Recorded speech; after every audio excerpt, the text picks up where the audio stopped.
আজকের সবচেয়ে বড় খবর, এক ছাত্রীকে যৌন হেনস্থার অভিযোগে গ্রেপ্তার আসাম বিশ্ববিদ্যালয়ের এক অধ্যাপক।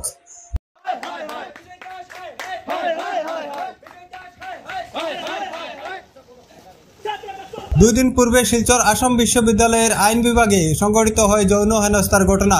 এই ঘটনায় তীব্র উত্তেজনা ছড়ায় আসাম বিশ্ববিদ্যালয় ক্যাম্পাসে। বিএ এলএলবির ষষ্ঠ সেমিস্টারের এক ছাত্রীকে যৌন নির্যাতন চালান বলে অভিযোগ উঠে আইন বিভাগের অধ্যাপক বিশ্বজিৎ দাসের উপর। ঘটনার পর প্রথমে নির্যাতিতা ছাত্রী বিশ্ববিদ্যালয়ের ছাত্র সংসদকে বিষয়টি অবগত করান। ছাত্র সংসদ বিশ্ববিদ্যালয় কর্তৃপক্ষের কাছে অভিযোগ করলেও কোনো বিহিত ব্যবস্থা গ্রহণ করা হয়নি। এমতাবস্থায় ছাত্র সংসদের সদস্যরা জেলা প্রশাসনের কাছেও অভিযোগ করেও লাভ হয়নি। অবশেষে বুধবার ছাত্রছাত্রীরা বিশ্ববিদ্যালয়ের প্রধান গেটের সামনে উত্তাল প্রতিবাদ সাব্যস্ত করেন। বাধ্য হয়ে পুলিশ গ্রেপ্তার করে অভিযুক্ত অধ্যাপক বিশ্বজিৎ দাসকে। বর্তমানে শিলচর সদর থানায় বিশ্বজিৎ দাসকে আটকে রেখে টানা জিজ্ঞাসাবাদ চালাচ্ছে পুলিশ।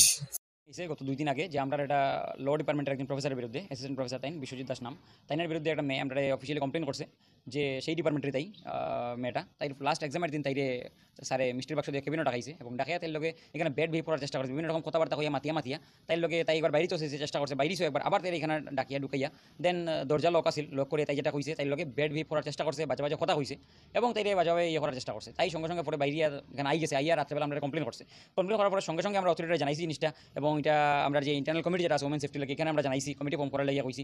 তার সঙ্গে আমরা সঙ্গে সঙ্গে ডিস্ট্রিক্ট অ্যাডমিনিস্ট্রেটরও জানাইছি। তারপরে আমরা অথরিটির থেকে যখন দেখছি অথরিটি লগে আছে কইছে আমরা সঙ্গে কাজ করছে, বাট কোনো অ্যাকশন তাই না। সঙ্গে সঙ্গে আমরা মেয়েটার সঙ্গে নিয়ে আমরা কালকে আমরা এফআইআর একটা দিছি এখানে, বাট দেওয়ার পরেও আমরা দেখছি রাত্রে কেউ তাই যে লিস্ট আছে তার উপরে কিছু অ্যাকশন নেওয়া হয়েছে না। তারপরে আজকে সকালে গিয়ে আমরা আবার কইছি যে তাড়াতাড়ি আমরা সময় তারা একদম সকাল অবধি, কারণ স্টুডেন্ট এটা মানিয়ে নিতে পারতো না কোনো সময়। আমরা ইউনিয়ন থেকে স্ট্রংলি দেন মেসেজ দিছি যে যদি ওখানে তারা কিছু করা হয় না, তাড়াতাড়ি যে লিস্ট আছে তারা উঠে নেওয়া হয় না, তাইলে আমরা প্রোটেস্টে যাইমু। দেন আমরা ডিস্ট্রিক্ট অ্যাডমিনিস্ট্রেটর একদম হায়ার অথরিটিও জানাইছি। লাস্টলি গিয়ে এসপি স্যারের জানানোর পরে আমরা এখানে প্রোটেস্ট করছি। আমরা অথরিটিরা কইছে তাড়াতাড়ি এখানে বাইরে দিতে লাগবে এবং তারা ধরতে লাগবে। প্রোটেস্ট করার পরে তারা সঙ্গে সঙ্গে পরে আইসে পুলিশ, তারাও ধন্যবাদ। প্রোটেস্ট করার সঙ্গে সঙ্গে তারা আইসে এবং আইয়া তারপরে হেরে এখান থেকে ধরিয়ে নেওয়া হয়েছে। এটার লাগিয়া ধরিয়ে নেওয়া হয়েছে, এটা শেষ নাই। আমরা চাই তার যতটুকু বেস্ট থেকে বেস্ট তার ম্যাক্সিমাম লেভেলে সাজাটা, কারণ এটা ইউনিভার্সিটিতে আগে হয়েছে, আমরা জানি এরকম, আপনারা দেখছেন আগে ইউনিভার্সিটি হয়েছে এবং স্টুডেন্ট প্রোটেস্ট করে কিন্তু স্টুডেন্ট এরকম সাজা দেওয়া হয়েছে। বাট তারপরে এরকম মানসিকতা যদি টিচার স্টুডেন্টের যে এই যে একটা সম্পর্ক আছে, এই জিনিস যেটা মা বাবার সঙ্গে ছাত্র সম্পর্ক থাকে, এটা টিচার স্টুডেন্ট এটলিস্ট এটা হইতে লাগে না। এই মানসিকতা যেহেতু ওখানে জান না, আমরা এত কিছু করার পর আগেও এরকম হওয়ার পর এইবার এরকম একটা স্টেপ নিতে লাগে। অথরিটির আমরা কইলাম এমনভাবে অথরিটি একটা স্টেপ নিত, নেক্সটে কোনোকে যার মানসিকতা থাকেও ভিতরে ভিতরে ঢুকে দিত, আর বাইরে নিয়ে যাতে ক্ষমতা তারা থাকে না।